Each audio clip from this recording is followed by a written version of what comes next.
ભારતીય રાષ્ટ્રીય કોંગ્રેસના મહેસાણા જિલ્લા સંગઠનમાં આંતરિક શિસ્ત અને પક્ષ પ્રત્યેની વફાદારી જાળવવા માટે એક મોટું પગલું લેવામાં આવ્યું છે.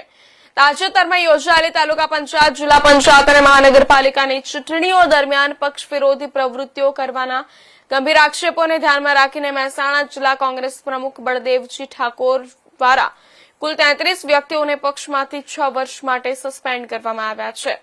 જિલ્લા કોંગ્રેસ સમિતિ દ્વારા જાહેર કરાયેલા નિર્ણય મુજબ કેટલાક કાર્યકરો અને આગેવાનો પર પક્ષના સત્તાવાર ઉમેદવારો વિરુદ્ધ પ્રચાર કરવો, વિરોધી ઉમેદવારોને સમર્થન આપવું, આંતરિક મતભેદ ઉભા કરવાના પ્રયાસો કરવો તેમજ સંગઠનની શિસ્તનો ભંગ કરવાના આક્ષેપો થયા હતા.